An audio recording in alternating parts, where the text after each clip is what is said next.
शारदा माता मंदिर सिम्मस में नवरात्रि हर वर्ष की भांति 13 अप्रैल से आरंभ होने जा रहे हैं।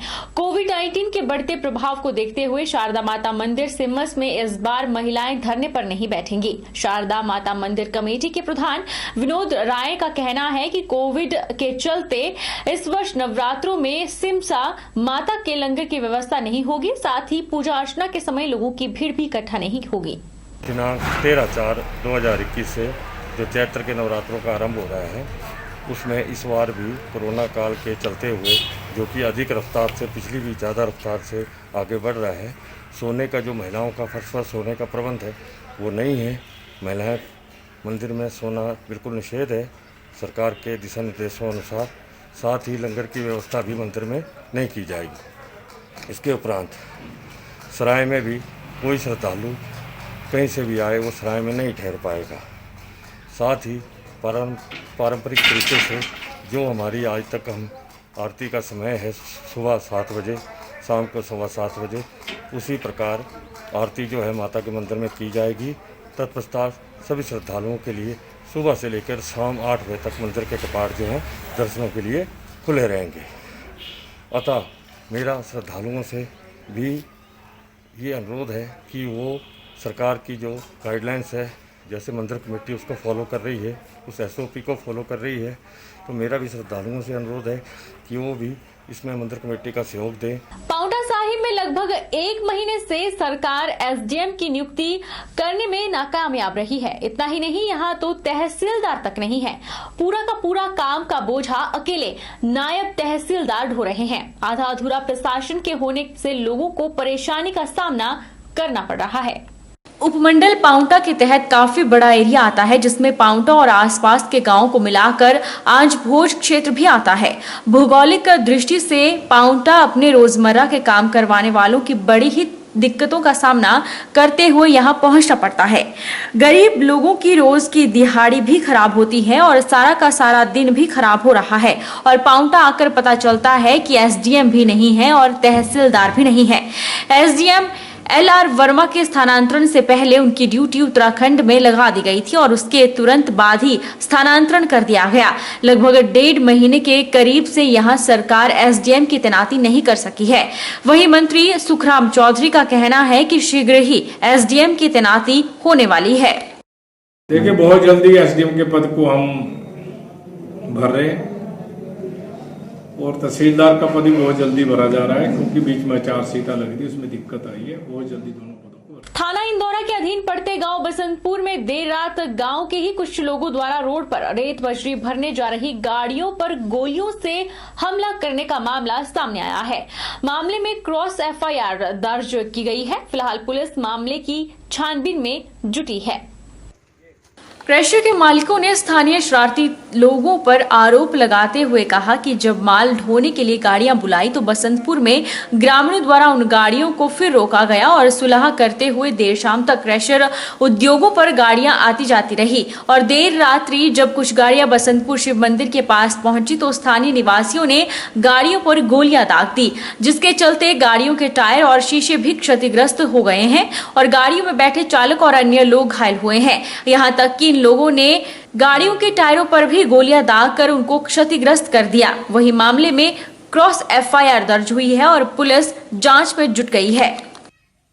HRTC से सेवानिवृत्त कर्मचारियों ने सरकार और निगम पर अनदेखी के आरोप लगाए हैं। जिला मुख्यालय नाहन में हिमाचल परिवहन सेवानिवृत्त कर्मचारी कल्याण मंच की बैठक आयोजित हुई, जिसमें HRTC से सेवानिवृत्त कर्मचारियों की समस्याओं पर मंथन किया गया। कर्मचारियों ने सरकार पर आरोप लगाते हुए कहा कि कर्मचारियों को पिछले 3 सालों से मेडिकल बिलों का भुगतान नहीं हो रहा है। साथ ही लंबे समय से कर्मचारियों का एरियर भी लंबित पड़ा हुआ है। लंबे समय से की जा रही मांग के बावजूद न तो एरियर और न ही मेडिकल बिलों की अदायगी हो रही है।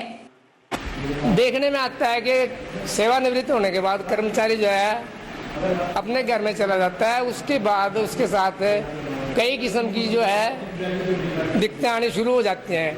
कहीं बीमारी है, घरेलू परेशानी है और उसके खर्चे जो है वो बढ़ते हैं, आमदनी सीमित हो जाती है। इसलिए सरकार से सभी की ये प्रार्थना की जाती है, सरकार तक ये आवाज़ पहुंचाई जाती है, इसका प्रयास किया जाता है हर मीटिंग में कि जो भी मांग बढ़ती है, किसी की दिक्कत आती है, उसको सरकार के सामने पेश किया जाए।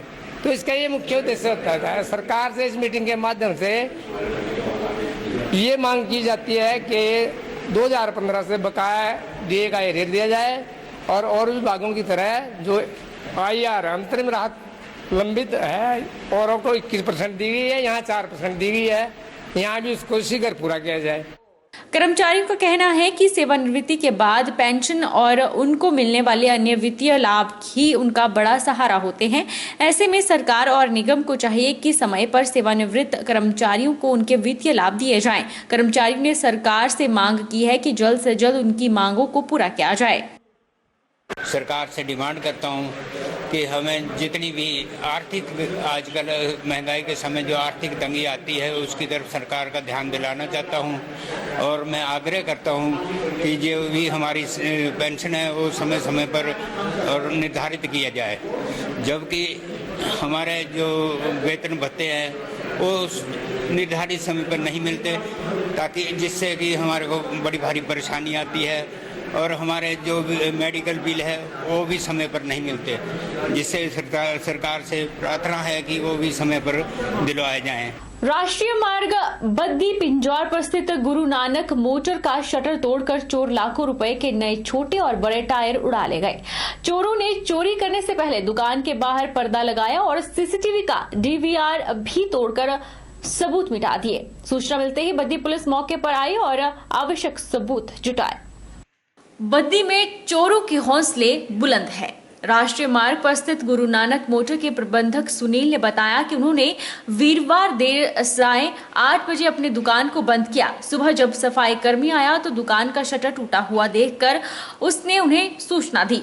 सूचना मिलते ही वह मौके पर पहुंचे तो दुकान से छोटे बड़े करीब 70 टायर गायब मिले। चोरों ने शटर तोड़कर दुकान के आगे गाड़ी लगाकर टायर उसमें भर लिए। चोर इतने शातिर निकले कि अपने सारे सबूत मिटाने के लिए पहले ही सीसीटीवी कैमरे का DVR उठा ले गए, जिससे चोरी का पता न चल पाए। चोरी किए टायरों की कीमत 7 से 8 लाख के बीच आंकी गई है। DSP नवदीप सिंह ने चोरी होने की पुष्टि करते हुए बताया कि पुलिस ने चोरों की तलाश शुरू कर दी है और जल्द ही चोरों को पकड़ लिया जाएगा। गुरु नानक टायर से सुबह मुझे 7 बजे फ़ोन आया कि आपका शटर टूटा हुआ है।